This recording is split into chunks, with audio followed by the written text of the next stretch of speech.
सनातन कमजोर होगा तो देश कमजोर होगा, देश कमजोर होगा तो सनातन के सामने अस्तित्व का संकट खड़ा होगा। ऐसा कुछ नहीं होने वाला है। सनातन धर्म ना ही कमजोर होने वाला है, ना ही कोई उसको खतरा है। ये सरासर झूठा बात है। उत्तर प्रदेश के मुख्यमंत्री हो या आसाम के मुख्यमंत्री हो, लगातार मुसलमानों के खिलाफ भड़काऊ बयान देते रहते हैं।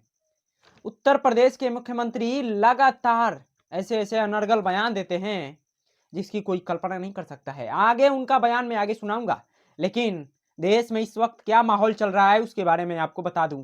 यूजीसी को लेकर जिस तरह से विवाद चल रहा है, प्रधानमंत्री मोदी जी चुप हैं। इनकी सरकार यूजीसी लाती है और देश में आपस में हिंदू हिंदू लड़ रहे हैं। ये दिल्ली यूनिवर्सिटी का वीडियो है। कल के कार्यक्रम में भी मैंने आपको ये दिखाया था कि ये दिल्ली यूनिवर्सिटी के दलित छात्र हैं और स्वर्ण समाज के छात्र हैं, आपस में लड़ रहे हैं।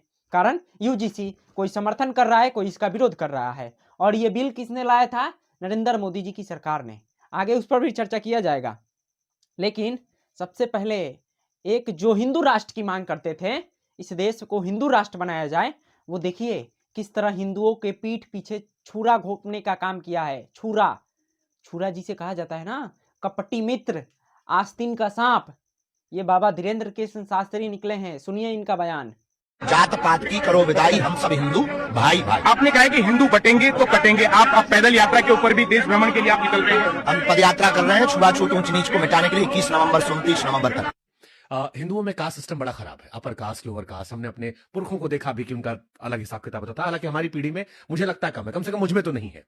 अब एक सवाल और आता है कि जात पात खत्म करने का तब होगा जब हम उनके साथ मिलना जुलना बैठना शुरू करेंगे, शादी ब्याह शुरू करेंगे। हम जात पात और अगर हम ये करेंगे, जैसे आपकी शादी है मेरी शादी है, क्या ऐसा हो सकता है कि हिंदू एक करने के लिए हम और आप कभी अंतर जातीय शादी कर ले? हम पहली बात तो जात पात खत्म करने के पक्ष में नहीं।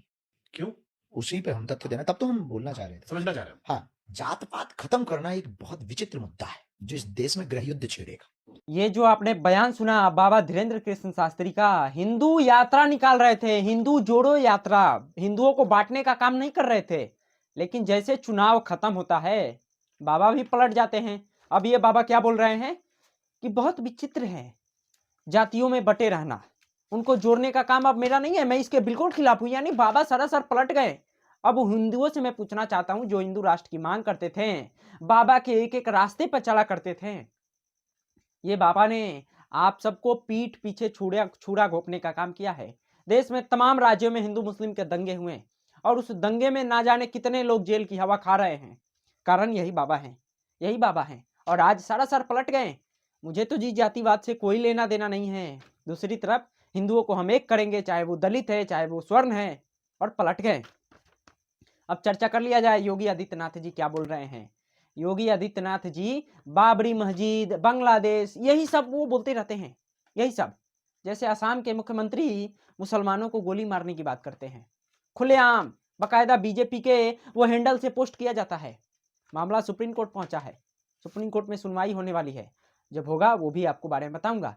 लेकिन जरा योगी जी का एक बयान सुनिए कि वो बाबरी ढांचे को बनने नहीं देंगे, कयामत का भी दिन नहीं आएगा, कायदे में रहोगे तो फायदे में रहोगे, ऐसे लेकर ये धमकी दे रहे हैं। हालांकि वो सब बयान पुराना है, सुनिए। इन राम द्रोहियों के लिए अब कोई जगह नहीं जो राम भक्तों पर गोली चला रहे थे, राम काज में बाधक थे। इन लोगों के लिए अब कोई जगह नहीं। और जो लोग अभी सपना देख रहे हैं बाबरी ढांचे का, तो उनको हम भी बता देना चाहते हैं कि कयामत का दिन कभी नहीं आने वाला है और कभी नहीं आएगा। हिंदुस्तान में कायदे से रहना सीखो, कायदे से रहना सीखो। यहां का कानून मानो,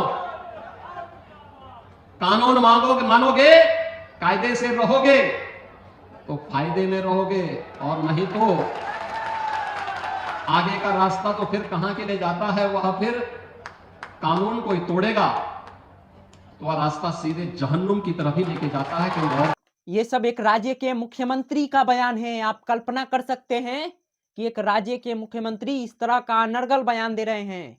कयामत का भी दिन नहीं आएगा, कानून को जो पालन करेगा और नहीं करेगा कानून का पालन, तो उसे यमराज के पास भेजेंगे। इस तरह का बयान एक राज्य के मुख्यमंत्री दे रहे हैं, मुख्यमंत्री योगी आदित्यनाथ जी, और कानून की ये पाठ पढ़ा रहे हैं।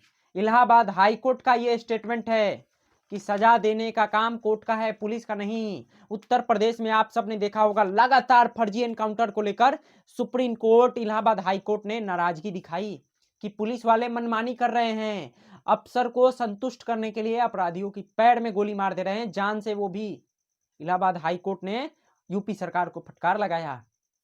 और ये योगी जी क्या बोल रहे हैं कि कायदे में रहोगे तो फायदे में रहोगे। अब आप ही बताइए, इतना सारा एक राज्य के मुख्यमंत्री बयान दे रहे हैं, असम के मुख्यमंत्री मुसलमानों को गोली मारने की बात कर रहे हैं, कहां तक सही है? और ये हमारे प्रधानमंत्री मोदी जी हमेशा पूजा करते रहते हैं, हमेशा। कभी देश में बेरोजगारी पे कभी प्रधानमंत्री मोदी जी चर्चा नहीं करेंगे, ना मणिपुर 3 सालों से जल रहा है, मणिपुर नहीं जाएंगे। हाँ, पत्रकार के बेटे की या बेटी की शादी होगी तो प्रधानमंत्री मोदी जी पहुंच जाएंगे। देखिए डीडी न्यूज के मशहूर पत्रकार है, उनके बेटे की या बेटी की शादी थी, प्रधानमंत्री मोदी जी पहुंच गए। ये सब घटना मैं आपको क्यों बता रहा हूं, आप कल्पना कीजिए कि ये सब एक राज्य के मुख्यमंत्री बोल रहे हैं और कोई हिंदू खतरे में नहीं है, कोई हिंदुओं के साथ अत्याचार नहीं हो रहा है। ये सरासर झूठ है। इनकी सरकार है आज पूरे राज्य में, फिर हिंदू कैसे खतरे में हो सकते हैं? आप कल्पना कीजिए कि ऐसे ऐसे बाबा पहले हिंदुओं को लड़ाते हैं, हिंदू राष्ट्र बनाने की मांग करते हैं, बाद में पलट जाते हैं, खुद पलट जाते हैं कि ना जी हमको कोई लेना देना नहीं है। हिंदुओं के बड़े बड़े मुख्यमंत्री हैं, योगी आदित्यनाथ जी हिंदू, असम के मुख्यमंत्री हिंदू, खुद मोदी जी हिंदू, तो कैसे हिंदू खतरे में हो सकते हैं? इसका जवाब आप लोग ही दीजिएगा। और योगी जी जिस तरह से अनर्गल बयान दे रहे हैं, ये असम के मुख्यमंत्री अनर्गल बयान दे रहे हैं, कार्रवाई होनी चाहिए। ये माहौल खराब किया जा रहा है, आप इस चीज को समझिए। लेकिन प्रधानमंत्री मोदी जी मस्त हैं, पूजा कर रहे हैं। हमने प्रधानमंत्री मोदी जी को इसलिए प्रधानमंत्री बनाया क्योंकि वो पार्लियामेंट में देश के बारे में चर्चा करेंगे, लेकिन जब पार्लियामेंट का सेशन चालू होता है तब मोदी जी विदेश। अमेरिका बार बार बोल रहा है कि हम मोदी का कैरियर बर्बाद कर देंगे, ये कर देंगे, मोदी जी चुप। इन सब सवालों का जवाब आखिर देगा कौन? यदि प्रधानमंत्री मोदी जी केवल पूजा करेंगे तो पुजारी ही बन जाइए प्रधानमंत्री मोदी जी। हमेशा पूजा, हमेशा पूजा। क्या आप लोगों ने इसलिए वोट किया था कि प्रधानमंत्री मोदी जी केवल पूजा करें, नाम बदले, ये करे वो करे? देश में युवा परेशान है, जवाब कौन देगा?